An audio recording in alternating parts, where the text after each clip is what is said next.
Algeria, the big cheese of both Africa and the Arab world, boasts a whopping 920,000 square miles of land. The country is like a treasure trove of natural resources and is even part of the exclusive OPEC club. With the 10th largest stash of natural gas and the 16th largest pile of oil reserves in the world, Algeria is sitting pretty. Thanks to all of that oil and gas money, Algeria is one of the biggest economies in Africa. Also, it has a cool $75 billion in foreign currency reserves, although that number has taken a hit since 2014 due to lower prices. But on the good side, Algeria's external debt is so low, it's practically non-existent at only 2% of GDP. But how did this country transition from poverty all the way up to the top? Let's roll back to when the Algerian economy was mainly dependent on the agricultural sector. Decades ago, this sector significantly increased employment and income. After Algeria gained its independence from France in 1962, wage workers took the role of colonial farmers as the land's occupiers. The agricultural areas were combined into a massive self-managed farm that included around 2,200 public farms and over 2.5 million hectares of former colonial land. Exportable agricultural products including wine, citrus and vegetables were produced by the self-managed sector, which followed the colonial agricultural model and heavily relied on mechanization and chemical fertilizers. In fact, this self-managed system didn't operate well due to a lack of worker incentives and an overabundance of bureaucracy. Soon after, Algeria underwent a socialist agrarian revolution until 1979. Land owned by landlords was seized by the government and given to the rest of the population. You may think the farmers are becoming better off, but that didn't happen. The absence of institutions for research, extension and training, as well as lack of legislation, made it difficult for farmers to succeed. Things were becoming worse until the 1980s came around. The government made the decision to boost the agriculture industry as the cost of agricultural imports rose. This meant less government control, more private land ownership, higher production prices and access to subsidised capital. So from the 1980s on, the agricultural sector in Algeria was improving. In fact, the year 2000 was super important. The National Agricultural Development Programme, PNDA, was initiated by the government, evolved into a development programme, PNDAR, in 2002. The programme comprised farm development and modernisation, significant investments to increase agricultural productivity, and sustainable use of natural resources. Extension services like monitoring, evaluation and technical advice to farmers were given a significant boost. The amount of money invested in the agriculture industry expanded dramatically and all seemed great for Algeria. If you like this video so far, please consider liking and subscribing to our channel. Things were getting better and better with the agricultural sector in Algeria, but that left them vulnerable to the laws of nature. There were occasions when the reliance on rainwater for farming had a detrimental impact on agricultural output. Even in the past few years,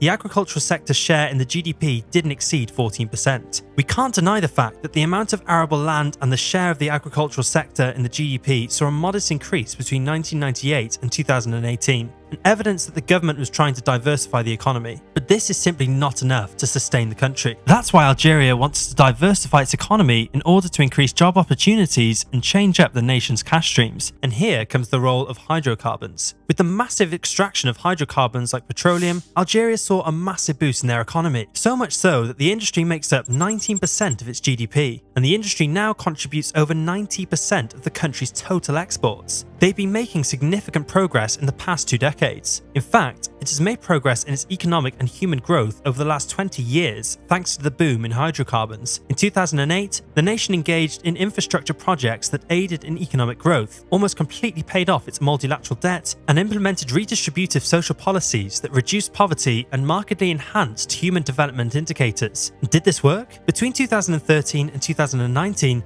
there was a decline in non-monetary poverty accompanied by advancements in health, education and living standards. They are slowly alleviating a lot of the problem with the wider population. Algeria's 2021 Human Development Index rating has remained largely stable at 0.75 since 2013. This is still below average for the Middle East and North Africa region of the World Bank, but higher than the average for lower middle income nations. But we can't ignore the fact that the hydrocarbon industry has helped the economy of Algeria, particularly during the COVID-19 pandemic. Here's why. Following a 5.1% decline in 2020, the economy recovered from the COVID-19 induced recession in 2021 thanks to a robust increase in hydrocarbon output, with GDP expanding by 3.4%. The drop in natural gas and crude oil production from their post-COVID peak caused GDP growth to decrease during the first 9 months of 2022. Is that all what hydrocarbons did for the economy? Of course not. Hydrocarbon has helped the country massively during this unstable period. Take this. 2022 saw a notable improvement in the external and budgetary balances thanks to the increase in global hydrocarbon prices. By the end of 2022, international reserves had increased to $61.7 billion. The government budget deficit has significantly decreased in the past couple of years, primarily due to increased tax and hydrocarbon revenues. This now gives Algeria's government the power to increase their spending as their budget to pay back any debt is significantly lower than previous years.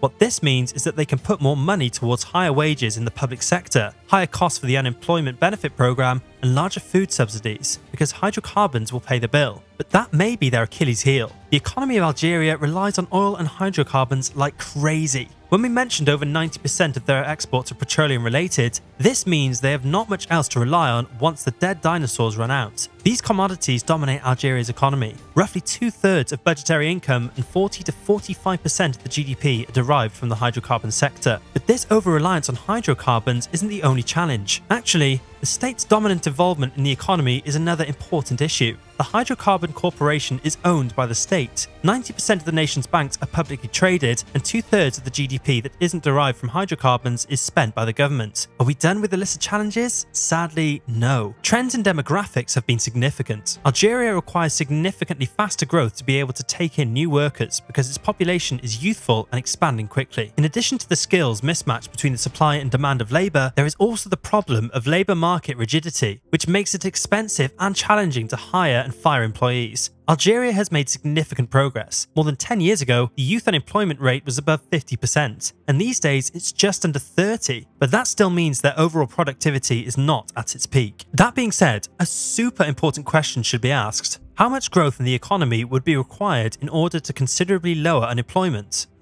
It's hard to say, but the labour force is expanding by 2.5 to 3% annually. Algeria definitely needs growth in the non-hydrocarbon sector of at least 5% just to stabilise unemployment and take in all the new arrivals. So, diversifying the economy away from the dominating oil and gas industry is a major objective. How can this be handled in the future? The foundation of the nation's economic strategy is diversification. The government has stated a significant initiative to develop a trained labour force, increase access to services, and modernise infrastructure. Alongside these actions have been a number of initiatives aimed at enhancing small and medium-sized businesses' access to credit and promoting entrepreneurship. That's a very good step. However, it will take some time for these efforts to pay off. Even when compared to other oil producers, Algeria's exports are currently among the least diverse in the entire globe. Long-term economic prospects will depend on the government's capacity to enhance the business environment so that new businesses can flourish and benefit from all the new infrastructures that are being implemented. Also, the nation requires a business climate that is more supportive of the growth of the private sector. Earlier, this was a top goal, but large-scale public investment initiatives took preference. The Algerian government ought to keep re-evaluating how it plans to facilitate the emergence of a more robust and expansive private sector. 2009 saw the government implement new rules pertaining to foreign direct investment, which restrict the involvement of foreign investors in new ventures. And this is a double-sworded policy. Here's why. Although the intention behind these limitations was to promote new alliances with local investors, what we've witnessed is a notable reduction in the already limited amount of international investment coming into Algeria. To sum up, the economy will not be able to create enough jobs and will continue to be exposed to negative shocks to oil prices if it doesn't diversify and become overly dependent on hydrocarbons. Thanks to careful economic management, significant financial resources have been generated over the past 10 years, which will help to reduce this risk. Hydrocarbons do, however, bring riches, not jobs. The dissatisfaction over excessive unemployment may continue if other sectors don't experience consistent, robust growth. Thanks for watching till the end. If you enjoyed this video,